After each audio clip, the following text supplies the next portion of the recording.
नमस्ते, जय हिंद। दिन भर की टॉप इंपॉर्टेंट इंटरनेशनल अपडेट्स पर आप सभी का स्वागत है। आज की टॉप हेडलाइंस। पहली खबर तुर्की से सामने निकल के आ रही है, जहां एक बार फिर तुर्की के राष्ट्रपति पर तमाम तरीके के आरोप लग रहे हैं, क्योंकि तुर्की में इनकी ताकत का इस्तेमाल करते हुए कानूनी तख्तापलट हो सकता है और जिसके तार आगे चल के भारत से जरूर जुड़ेंगे। दूसरी खबर भारत और अमेरिका से है, जहां पर भारत ने फाइनली वो अल्टरनेट रूट्स निकाल लिए हैं जहां पर भारत अब अपना सामान एक्सपोर्ट कर पाएगा और टैरिफ का कुछ खास असर भारत पर नहीं होगा। तीसरी खबर भारत से है, जहां पर भारत ने एक बड़ा इतिहास रच दिया है, जहां पर पहली बार हमने देसी चिप टेक्नोलॉजी का इस्तेमाल करते हुए टेलीकॉम सिस्टम को ऑपरेट किया और इसकी मंजूरी भी भारत सरकार की तरफ से मिल चुकी है। चौथी खबर वेनेजुएला और अमेरिका से है, जहां पर वेनेजुएला के पास अमेरिका ने सबमरीन्स और F-35 फाइटर जेट तैनात करने शुरू कर दिए हैं। और वेनेजुएला की बात इसलिए क्योंकि यहाँ पर भारत की भी एक मोटी इन्वेस्टमेंट फंसी हुई है। लास्ट अपडेट अमेरिका भारत रूस से सामने निकल के आ रही है, जहाँ पर रूस से तेल खरीदे जाने पर भारत पर जिस तरीके का जहर उगलने का काम अमेरिका ने किया है, इसे ट्विटर की तरफ से बहुत बढ़िया जवाब मिला है। जानते हैं सारी इंपॉर्टेंट अपडेट डिटेल्स में आज के इस वीडियो में। यदि आपको हमारा काम क्वालिटी रिसर्च पसंद आए, वीडियो को लाइक, चैनल को सब्सक्राइब जरूर कीजिएगा, क्योंकि आपका ये छोटा सा काम हमारी बड़ी मदद करता है। तो पहली खबर तुर्की से है, जहाँ पर तुर्की के राष्ट्रपति रेसेप तैयप एर्दोगान पर इन दिनों बड़े आरोप लग रहे हैं। आरोप यह है कि एर्दोगान और उनकी सरकार देश की मुख्य विपक्षी पार्टी यानी कि रिपब्लिकन पीपल्स पार्टी को कमजोर करने के लिए न्यायपालिका यानी जुडिशरी का इस्तेमाल कर रहे हैं। इन सब की जड़ अदालत का एक फैसला है, जिसकी वजह से इस्तांबुल में बड़े पैमाने पर विरोध प्रदर्शन शुरू हो चुका है। जी हाँ, विरोध प्रदर्शन भी कुछ इस तरीके का जैसा कि रिसेंटली नेपाल में देखने को मिला। अब हालात बेकाबू हो रहे हैं और लगभग पूरे देश में इंटरनेट पर प्रतिबंध लागू किया जा चुका है। दरअसल तुर्की में यह बवाल तब शुरू हुआ जब इस्तांबुल की एक अदालत ने बीते सप्ताह फैसले में CHP की 2023 की जीत को रद्द कर दिया। फैसले में पार्टी के आंतरिक चुनाव के दौरान अनियमितताओं का हवाला दिया गया, जिसमें आरोप ये था कि जो भी लोग चुने गए हैं उन्होंने चयन को प्रभावित करने की कोशिश की है और इस प्रभाव का फैसला जुडिशरी की तरफ से लिया गया और चुनाव को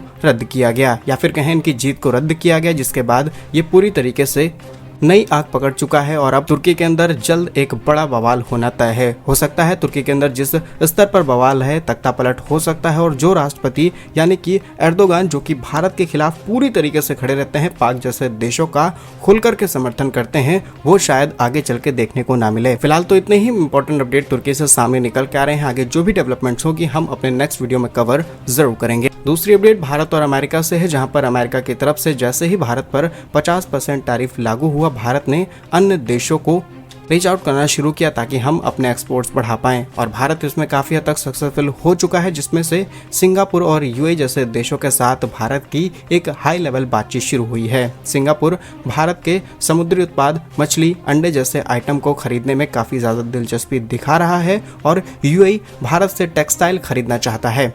और ये बात भी सही है कि भारत के इस तरीके के प्रयास अमेरिकी बाजार को पूरी तरीके से प्रभावित नहीं कर सकते हैं, क्योंकि भारत अमेरिका के बीच में बिलियंस ऑफ डॉलर का ट्रेड है। अमेरिका में खरीदी जाने वाली जो कंज्यूमर मार्केट है वो 24-25 के अंदर भारत ने लगभग 440 अरब डॉलर के मुकाबले वस्तु निर्यात 86 अरब डॉलर का अमेरिकी निर्यात किया और एक्सपोर्टर्स का यही कहना है कि इस तरीके के टैरिफ भारत के इस एक्सपोर्ट को पूरी तरीके से डैमेज करेंगे। वहीं चीन के साथ भी भारत ने रिश्ते सुधारे हैं और लगभग 2 अरब डॉलर से भी ज्यादा का झींगा निर्यात किया जाएगा। चीन ने साल 2019 से ही इस दिशा में काम कर रहे हैं और अमेरिकी बाजार में चीन के निर्यात पर आई गिरावट के बावजूद चीन का कुल निर्यात लगातार बढ़ता चला जा रहा है और एक्सपोर्टर्स का मानना है कि भारत सालाना 2 अरब डॉलर से भी अधिक का झींगा या फिर झींगा और अन्य समुद्री उत्पाद एक्सपोर्ट करता है अमेरिका को, लेकिन अब वो शिफ्ट होकर के चाइना की तरफ जा सकता है। वहीं 5 अरब डॉलर से ज्यादा का जो गारमेंट एक्सपोर्ट है वो भी भारत की तरफ से अमेरिका को किया जा रहा था और अब वो सीधे सीधे UAE जैसे देशों को और सिंगापुर जैसे देशों को किया जाएगा।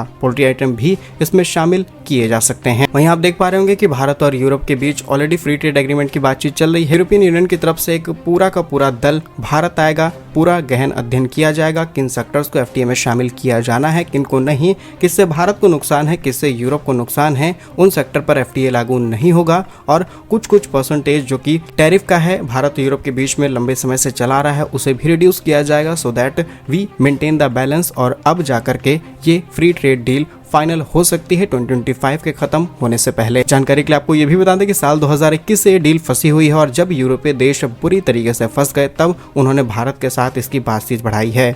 इन देशों पर भी टैरिफ ना लगते तो शायद भारत के साथ ऐसी कोई डील ना करते, क्योंकि ये सब एक ही थाली के चट्टे बट्टे हैं। फिलहाल Bharat Germany, Italy, Spain, France जैसे देशों के साथ लगातार टच में है। कई और देश भी लाइन में लगे हुए हैं जिन्हें भारत अपना सामान एक्सपोर्ट करेगा। नेक्स्ट इंपॉर्टेंट अपडेट भारत की तरफ से रचे गए इतिहास से सामने निकल के आ रही है, जहां पर भारत की चिप बनाने की मेहनत अब बड़ी सफलता हासिल कर चुकी है। पहली बार देश में बनाया गया चिप यानी कि वो मेन इंपॉर्टेंट कंपोनेंट जिसका इस्तेमाल करते हुए देश में बनाए गए चिप से चलने वाले एक टेलीकॉम सिस्टम को टेलीकॉम इंजीनियरिंग सेंटर की तरफ से मंजूरी मिल चुकी है। भारत के टेक्नोलॉजी मिनिस्टर अश्विनी वैष्णव जी ने इसे देश की सेमीकंडक्टर इंडस्ट्री के लिए एक बड़ा कदम बताया। उन्होंने बताया कि अब भारत में बनाए गए चिप इतने भरोसेमंद हैं कि हाई क्वालिटी वाले टेलीकॉम सिस्टम आसानी से ऑपरेट किए जा सकते हैं और टीईसी की मंजूरी मिलना ही अपने आप में बड़ी बात है। आपको बता दें कि टीईसी की तरफ से मिली मंजूरी सिर्फ नियमों का पालन करने का सर्टिफिकेट नहीं, बल्कि इसका मतलब ये है कि प्रोडक्ट बहुत अच्छे से काम करता है, सुरक्षित भी है और टेलीकॉम डिवाइसेस हमारे देश का डिजिटलाइजेशन में काफी ज्यादा हेल्प कर सकती हैं। इसलिए मंजूरी